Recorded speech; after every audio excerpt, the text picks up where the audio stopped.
বাংলাদেশে এই একটা সমস্যা, একটা ট্রেন্ড, কয়েকদিন পর পর একটা ঘটনা নিয়ে মিডিয়াগুলো একসঙ্গে শুরু করে, একটা একটা ট্রেন্ড শুরু হয়।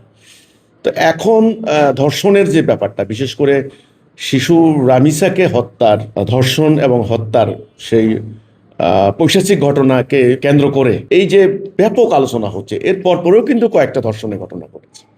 রামপুরা মাদ্রাসা ছাত্রের লাশ পাওয়া গেল, চট্টগ্রামে 4 বছরের শিশুকে ধর্ষণ করা হলো, সিলেটে ধর্ষণ করা হলো, সবগুলো বাচ্চা কিন্তু শিশু। তো এখন কথা হচ্ছে এই ধর্ষণের ভয়াবহতা এতটাই বৃদ্ধি পেয়েছে সব জায়গায়, আপনি সব জায়গায়, সাধারণ পরিবারের, মাদ্রাসায়, কোন জায়গায় না, সব জায়গায়।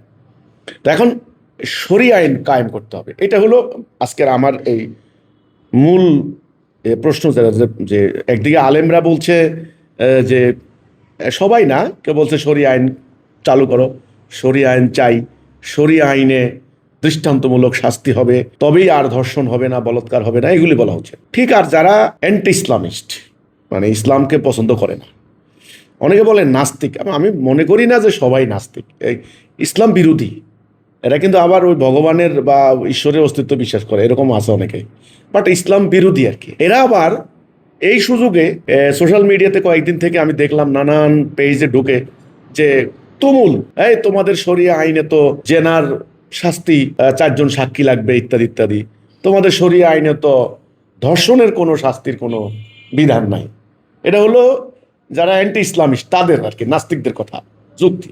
এটা নিয়েও কিন্তু আবার পাল্টা গালাগালি, অনেক কিছু হচ্ছে। তো যাই হোক, এখন এই পরিপ্রেক্ষিতে আমার যেটা কথা সেটা হলো, আমি কিন্তু এই ঘটনাটা নিয়ে কিন্তু বলেছিলাম গত 2 দিন আগে, যে শুধুমাত্র আইন, একটা বিধান কার্যকরী করেই ধর্ষণ বন্ধ হয়ে যাবে, এটাকে আমি মনে করি না। যে একটা সিস্টেম পরিবর্তন না করে শুধুমাত্র আপনি, তারা কি মনে করে, তারা মনে করছে কি শরিয়া আইন মানে হলো যে ধর্ষণ করেছে ধর্ষক, তাকে প্রকাশ্যে সবার সামনে পাথর মেরে হত্যা করা। এটা কিন্তু মিন করছে অনেকে, এবং বলছেও। আপনি সোশ্যাল মিডিয়াতে যখন এই প্রসঙ্গটা আসে, তখন কিন্তু আপনার মন্তব্যের কমেন্ট বক্সে যান, তখন দেখেন কিন্তু এগুলো কিন্তু হচ্ছে, এটা যে প্রকাশ্য পাথর মেরে হত্যা করা, এটারে তারা মিন করছেন শরিয়া আইন। তো এখানে অনেকগুলি প্রসঙ্গ আছে। যাই হোক, আমি প্রথম কথা বলবো, প্রথমে আমি নাস্তিকদের প্রসঙ্গ নিয়ে কথা বলতে চাই। ইসলাম সম্পর্কে সম্যক ধারণা না থাকলে, কম্প্রিহেন্সিভ কনসেপ্ট, সামগ্রিক ধারণা, ওভারঅল আইডিয়া, এটা না থাকলে আপনি শুধুমাত্র ওই শরিয়ার আইন আছে কিনা নাই, ধর্ষণের একেবারে সুনির্দিষ্ট শাস্তি কোরআনে নাই, কথা তখন বলতে পারে। কিন্তু সামগ্রিকভাবে যদি একটা আইডিয়া থাকে, তাহলে এটা বলতে পারে না। এবং আমি দেখলাম দুঃখজনক, আমাদের অনেক আলেমদের মধ্যেও কিন্তু ইসলাম সম্পর্কে সম্যক ধারণা নাই, কম্প্রিহেন্সিভ কনসেপ্ট যাকে বলা হয়।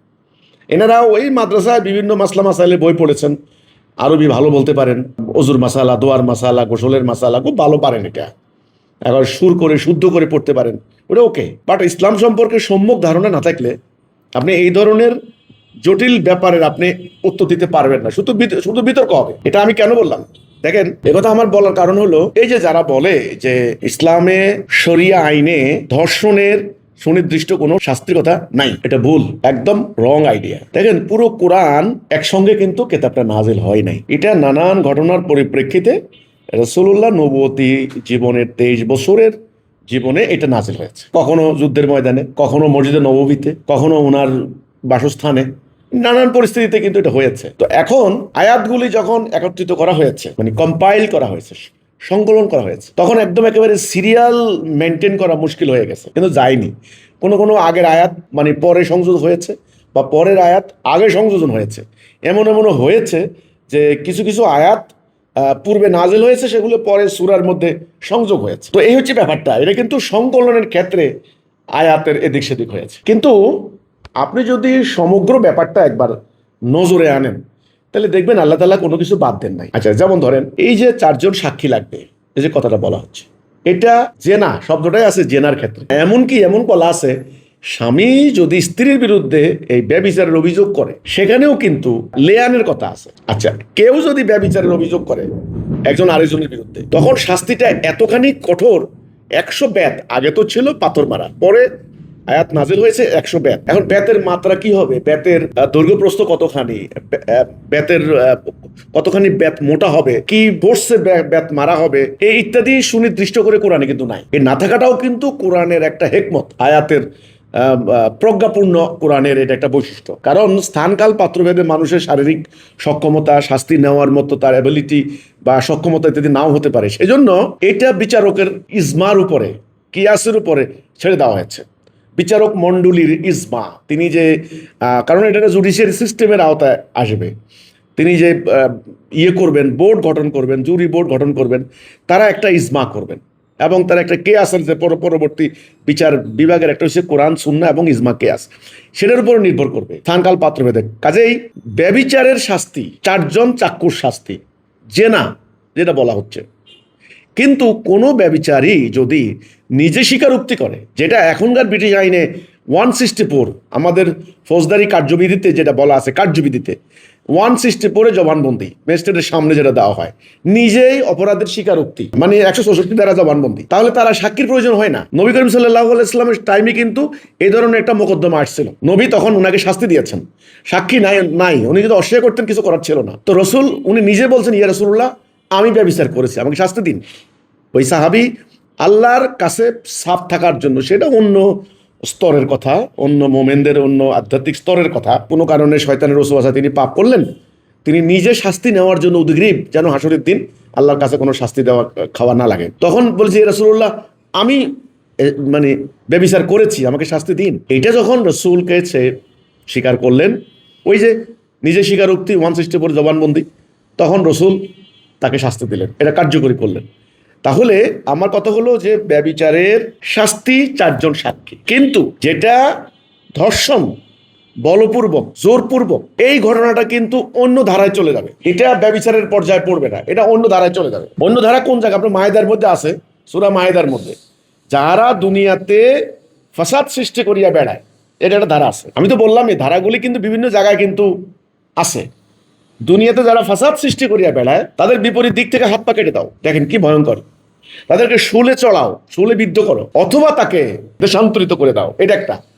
তাহলে বিপরীত দিক থেকে হাত পা কেটে দেওয়া, এটা কিন্তু আমি অনেক ফকির রায় এটা পেয়েছি, যে বিজ্ঞ ফকির ওনারা বলেছেন এটা হলো ডাকাতি শাস্তি। তাহলে ডাকাতি কি কাজটা করে?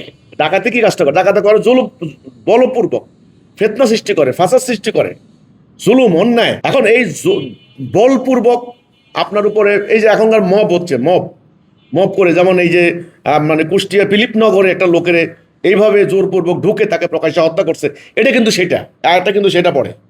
তাহলে এই ধারাটা তো এখানে আছে, যে মেয়েটাকে বলপূর্বক নিয়ে তাকে ধর্ষণ করা হলো, তাইলে এটা তো ফাসাদের মধ্যে পড়তেছে, এটা তো মারাত্মক অন্যায়, এটা তো আপনার ওই ধারাতে যাবে না। 4 জন সাক্ষী যেখানে মানে না থাকে, ওখানে তো যাবে না, ওটা হলো যে না ব্যভিচার, আর এটা হলো বলপূর্বক, জোরপূর্বক। তাহলে এই ধারাটাতে পরিষ্কার আছে, বিপরীত দিক থেকে হাত পা কেটে দাও, ডাইন হাত বাম পা সোজা। আচ্ছা, এবার আসেন, এখন যে মেয়েটাকে ধর্ষণ করলো, পাশাপাশি তাকে হত্যা করলো, জবাই করলো, এবার আসেন ওই সূরা বাকারার ওই আরেকটা ধারা, মানে কুতিবা আলাইকুমুল কিসাস, তোমাদের জন্য কিসাসের বিধান দেওয়া হলো।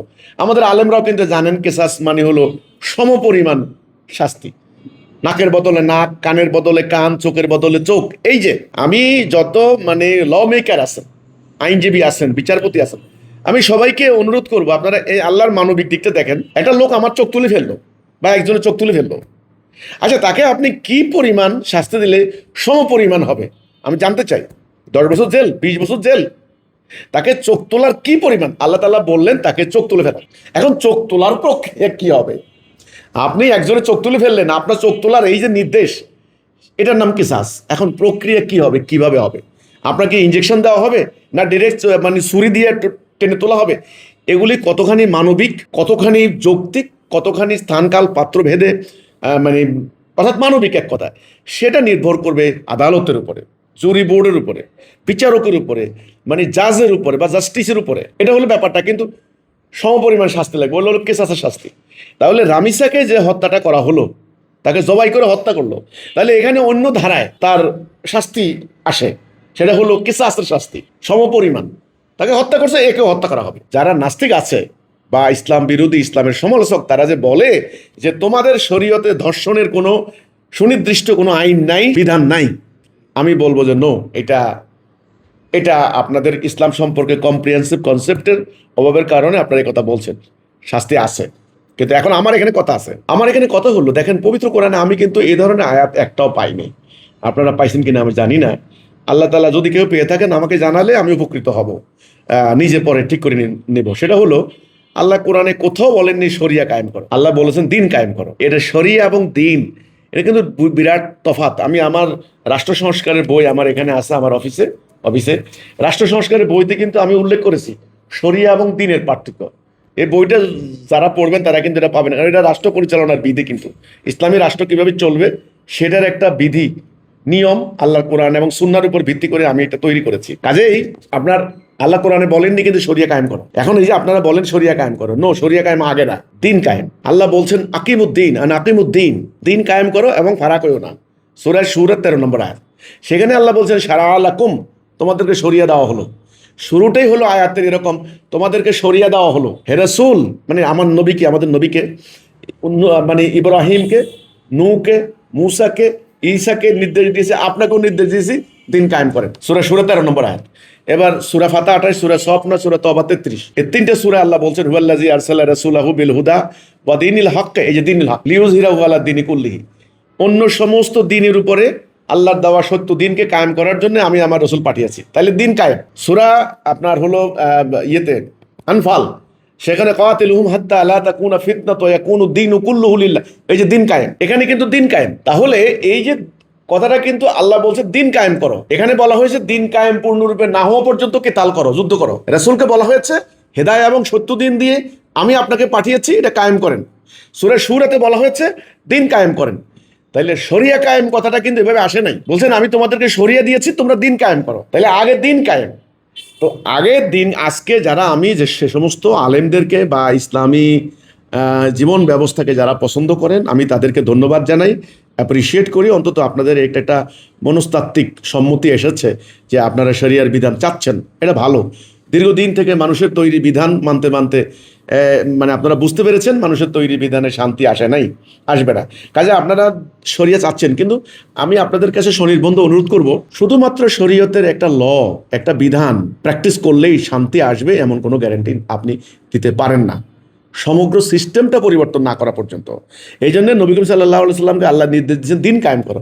তাহলে দিন কি শরিয়া কি, এখানে পার্থক্য আছে। শরিয়া মানে হলো পথ, এক কথা হলো আইন, বিধান, নিয়ম, নীতি, মানে শরীয়তের পরিভাষায়, ওকে, সারা থেকে শরিয়ত। আর দিন মানে হলো system of life, way of life, মানে মানব জীবন কেমনে চলবে। এখানে অর্থনৈতিক নিয়ম আছে, অর্থনীতি, এটা কিন্তু খুব ইম্পর্টেন্ট। যেমন অর্থনীতিতে বলা হয়েছে সুদ হারাম, যে সুদ খায় সে তার আল্লাহ রাসূলের বিরুদ্ধে, তার বিরুদ্ধে যুদ্ধ ঘোষণা করে। আল্লাহ এবং তার রাসূল তার বিরুদ্ধে যুদ্ধ ঘোষণা করেন সুদ যে খায়। রাসূল বলছেন আপন মায়ের সঙ্গে ব্যভিচার করা হচ্ছে, কি মারাত্মক ব্যাপার। তাহলে এত বড় ঘটনা অর্থনীতি, তাহলে অর্থনীতিতে সুদ বন্ধ করতে হবে, এটা হলো 1 নাম্বার।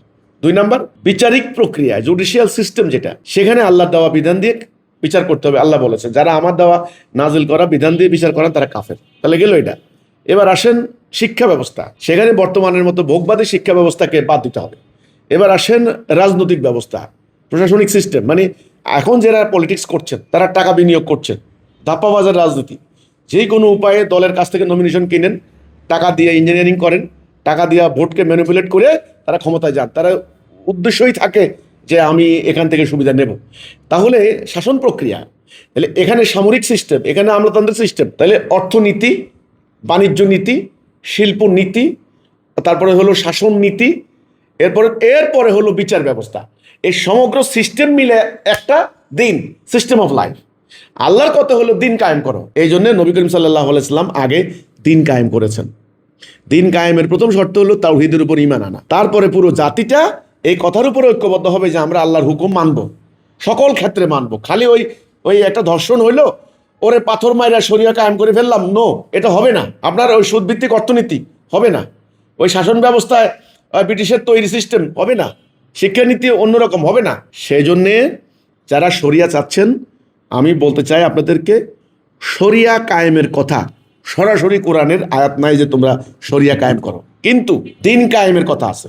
দিন আল্লাহর দেওয়া জীবন ব্যবস্থা, রাষ্ট্র ব্যবস্থা, আল্লাহর দেওয়া সংবিধানের বিচার ব্যবস্থার মধ্যে হলো শরিয়া, এই হলো কথাটা। কাজেই এখন এই রামিসা হত্যাকাণ্ড সহ আরো যে সমস্ত ধর্ষণ এবং হত্যাকাণ্ডের পরিস্থিতিতে যে কথা বলা হচ্ছে যে শরিয়া কায়েম করতে হবে, শরিয়া কায়েম করলে দৃষ্টান্তমূলক শাস্তি হবে, তখন মানে ন্যায় বিচার হবে, একেবারে দর্শন বন্ধ হয়ে যাবে দর্শকদের। আমার কথা হলো যে আপনারা আগে আল্লাহ দেওয়া দিন কায়েম করেন। দিন কায়েম করতে হলে পুরো জাতিকে ঐক্যবদ্ধ হয়ে জেহাদ করে এই কথাটা বুঝতে হবে যে আমরা আমাদের রাষ্ট্রটা যে চলছে এখন যে বিধানে, এটা ব্রিটিশ আমলের মানুষের তৈরি করা, ইউরোপিয়ানদের কায়েম করা একটা মানবরচিত ব্যবস্থা। এটাকে সম্পূর্ণরূপে বাদ দিয়ে আল্লাহর দেওয়া কোরআন এবং সুন্নাহর উপরে ভিত্তি করা, যে কোরআনের উপরে ভিত্তি করা যে ব্যবস্থা, সেটা কায়েম করলে তখন দেখবেন আল্লাহর দেওয়া আইনের যে বিচারিক প্রক্রিয়া, সেখানে দুর্নীতি মুক্ত বিচার ব্যবস্থা থাকবে। সেখানে মামলার একেবারে শুরু থেকে শেষ পর্যন্ত